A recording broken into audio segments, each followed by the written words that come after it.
Приветствую вас, мои ласточки, с вами снова Алла Касаткина, проект «Ладно и я». И сегодня мы будем говорить о самом большом просчете женщин в отношениях. Ссылка на сайт вот, там есть куча полезной информации для вас. Красная кнопка под видео, жмем, подписываемся на канал, если вы еще не подписаны. Лайки и комментарии любит YouTube. Напоминаю, если вдруг мы не знакомы, я психолог. 20 лет работаю с женщинами, почти уже помогая им найти свое счастье.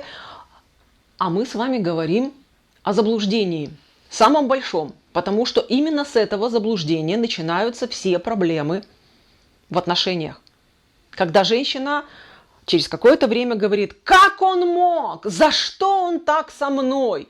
Но я же думала, что все будет хорошо, я же хотела как лучше. И вот эти вот все надежды, все мечты о том, что у меня будет такая большая любовь, меня будут любить, меня будут ценить, меня будут уважать, ля-ля-ля, тополя. Вот это вот все начинается такое вертеться. Я же всей душой туда вкладывалась. Я же так верила ему, я же ему доверяла, я же для него все делала, я же старалась, я же вкладывалась. И вот это вот все говорит о том, что женщина самую досадную ошибку уже совершила. Что она сделала? Начиная с отношения с мужчиной, не разобравшись, кто перед ней, а просто решив, что мне нужны отношения, вот мужчина, которому я нравлюсь, давай будем пробовать, вдруг у нас что-то получится. Я же такая вся хорошая, примерная, всю жизнь была порядочной. Она начинает вкладываться в отношения с расчетом, что мужчина будет делать то же самое.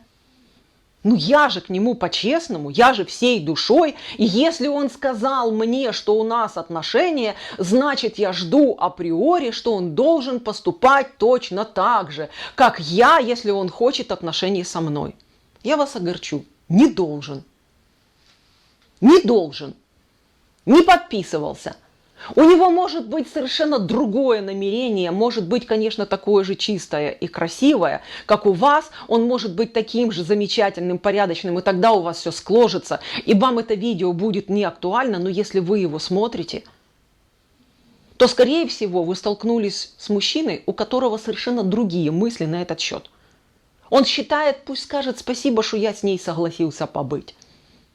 Или я у мамки большая радость, значит, и она пусть радуется, что я с ней. Или еще чего-нибудь он себе там придумал, а мне все женщины должны, а меня обижали, а теперь пусть отвечают. Одна обидела, а все отвечают. Такое тоже может быть. То есть у мужчины может быть большая дуля за пазухой, как говорила моя бабушка.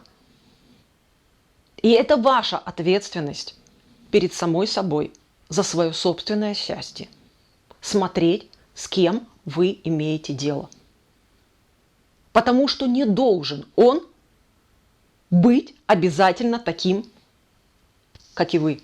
И если вы этот момент возьмете для себя за аксиому, вот доказательств никаких не надо, у него могут быть другие намерения.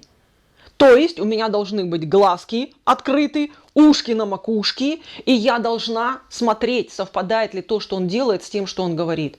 Подходит ли мне это?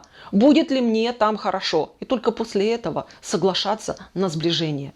Мудрости вам, дорогие женщины. Хотите со мной поспорить, доказать мне, что у вас было по-другому, что у вас все получилось сразу, или наоборот поделиться своими историями, где получилось именно так, как я рассказываю? Жду вас в комментариях. Помните, первые сутки я на каждый комментарий отвечаю, потом только на самые интересные.